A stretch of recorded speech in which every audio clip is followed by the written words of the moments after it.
দেখো বন্ধুরা, চলে এসেছি তোমাদের সামনে একটা পরোটা রেসিপি নিয়ে, আলু পরোটা রেসিপি। তো চলো কি করে বানাবো দেখো। ফার্স্টে আমি কিছুটা ময়দা নিয়েছি, তার মধ্যে ঘি, সাদা তেল আর একটু লবণ দিয়ে শুকনো অবস্থায় মেলাতে শুরু করে দিয়েছি একটা চামচ দিয়ে। তো এখন কিছুটা পরিমাণ মতো জল দিয়ে দিলাম। জলটা দিয়ে মেখে নিয়েছি ময়দাটাকে। মেখে আমি এখানে দেখো 10 মিনিট মতো ঢাকা দিয়ে রেখে দেবো একটা কাপড় দিয়ে। তো চলো ঢাকা দিয়ে রেখে দিলাম। এপাশে আমি আলুগুলো বসিয়ে দিয়েছি, সিদ্ধ বসিয়ে দিয়েছি আলুগুলোকে সিদ্ধ বসিয়ে দিই, তাহলে সিদ্ধ করে আবার আসছি তোমাদের সামনে। এই দেখো আলু সিদ্ধ হয়ে গেছে, আলুগুলোকে নিয়ে এসেছি আমি এখানে। আর এখানে যে ময়দাটা রেখে দিয়েছিলাম 10 মিনিট ঢাকা দিয়ে, সেটাও এখানে রাখা রয়েছে। পেঁয়াজ, ধনিয়া পাতা সব কেটে, লঙ্কা কেটে রেখে দিয়েছি। সবটাই দেখতে পাচ্ছ কী কী দেবো। তো চলো ময়দাটাকে আর একবার আমি মেখে নিই একটু হাত দিয়ে। তো এবার লেচিগুলো কেটে নিই। লেচিগুলো কেটে বেশ গোল গোল করে পাকিয়ে এক জায়গাতে রেখে দেবো। তো চলো গোল পাকিয়ে রাখি, তাহলে বানাতে সুবিধা হবে যখন বানাবো পরোটাটা।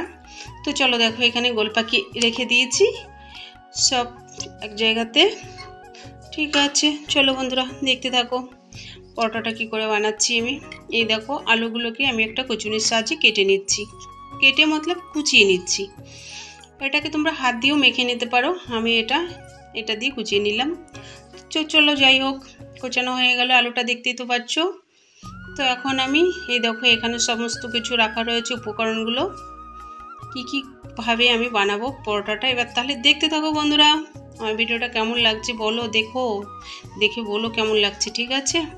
তো চলো এখন একটা কড়াইতে, ওটা স্কিপ করে দিলাম, তেল দিয়েছি, পেঁয়াজ দিয়েছি, কাঁচা মির্চি দিয়েছি, ব্যাস। আর গুঁড়ো মশলা ধনিয়া পাউডার, জিরা পাউডার দিয়ে বেশ কষাতে শুরু করছি মশলাটা।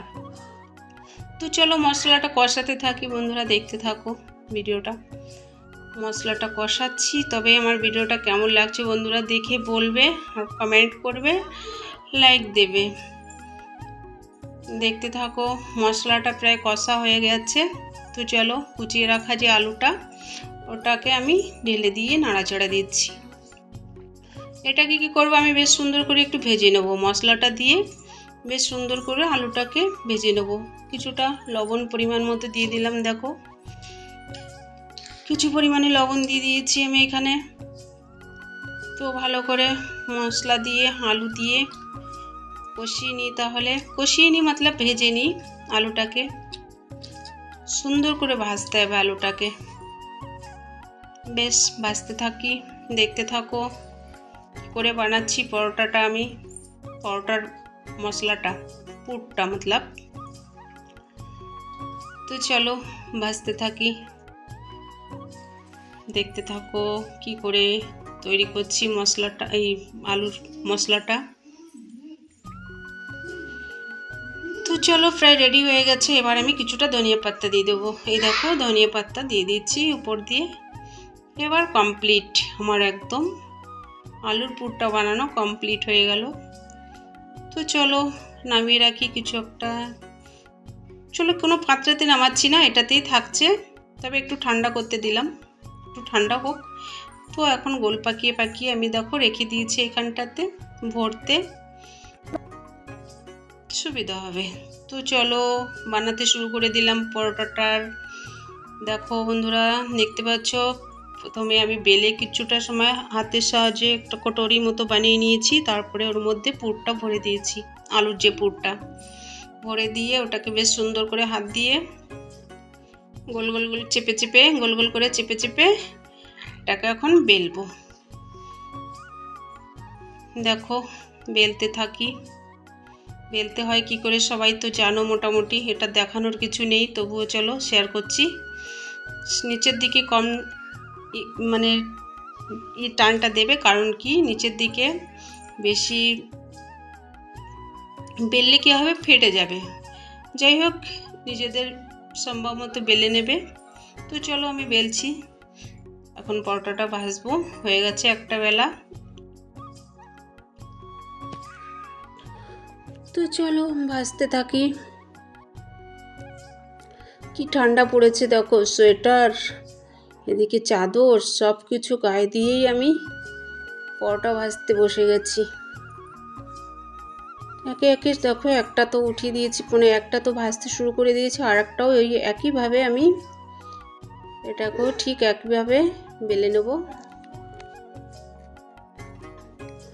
তো চলো বেলছি, একটা ভেজে নিই, এটাকেও বেলে নিই।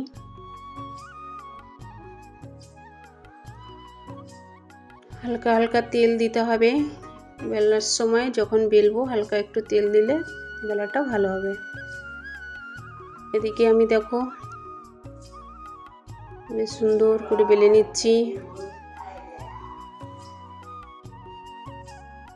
দেখতে থাকো বন্ধুরা কি করে বানাচ্ছি আলু পরোটা।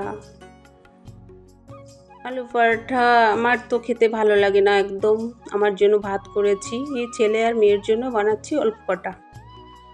ওরা আলু পরোটা খেতে চেয়েছে, তো কী করব, ওদের জন্য বানিয়ে দিতে হয়। আমি খাই না এই সমস্ত আলু পরোটা, আটার জিনিস, ময়দার জিনিস আমি পছন্দ করি না। আমার জন্য এক্সট্রা ভাত করেছি আমি, আর ছেলে মেয়ের জন্য এই যে পরোটা ভাজছি, এগুলোই খাবে ওরা। তো চলো দেখো পরোটাটা কত সুন্দর করে ভাজা হচ্ছে। হালকা হালকা তেল দিয়ে দিচ্ছি অল্প অল্প করে সাইড দিয়ে। বেশ দেখো লাল লাল করে সুন্দর করে ভেজে নিয়েছি, দেখো কত সুন্দর ফুলেছে পরোটাটা।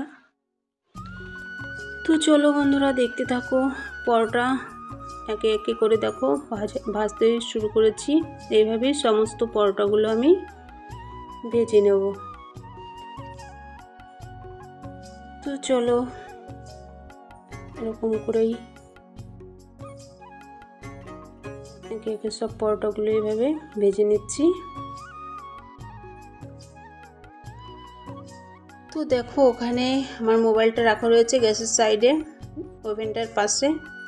আমি একটা দিদিভাইয়ের এলবিতে আছি, ওখানে কমেন্ট করছি আর এখানে পরোটা ভাজছি। সে দিদিভাইটা কে বলবো, আমার অনেক অনেক কাছের দিদিভাই, সুপর্ণা দিদিভাইয়ের এলবি চলছে, ওখানে আমি কমেন্ট করছি আর এখানে পরোটা ভাজছি।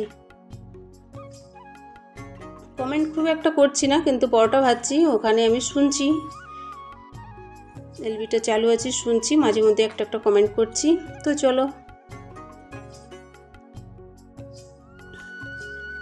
ভাজতে থাকি, এভাবেই সব পরোটাগুলো ভেজে নিলাম। দেখতেই তো পেলে কি করে পরোটাগুলো ভাজলাম আমি, আলু পরোটাটা। প্রত্যেকটা পরোটা ফুলেছে, দেখো কত সুন্দর করে ফুলে ফুলে একদম গোল হয়ে গেছে, দেখতেই পাচ্ছো। তো চলো পরোটা ভাজা কমপ্লিট। এবার একটা থালাতে রেখেছি, এ দেখো কাঁচা লঙ্কা, পেঁয়াজ, কাঁচা পেঁয়াজ, পরোটা, আর এখানে সস রাখা আছে, এখানে বাটার রাখা আছে, দেখতেই পাচ্ছ। এবার দেখো আমি তোমাদেরকে এক হাতে মোবাইল রয়েছে আর এক হাতে দেখো আমি দেখিয়ে দিচ্ছি কত সুন্দর হয়েছে ভেতরটা, পরোটার ভেতরটা দেখো, একটুখানি ছিঁড়ে দেখিয়ে দিলাম। এখন ছেলেমেয়েরা খেতে বসে যাবে পরোটাটা। তো কেমন হলো বন্ধুরা আমার পরোটা, আলু পরোটাটা? লাইক আর কমেন্ট করো, অনেক অনেক ভালোবাসা তোমাদেরকে। এই দেখো কেমন হয়েছে পরোটাটা, এরকম পুর থাকতে হবে, এরকম মোটা করে বানাতে হবে। অনেক অনেক ভালোবাসা, টাটা।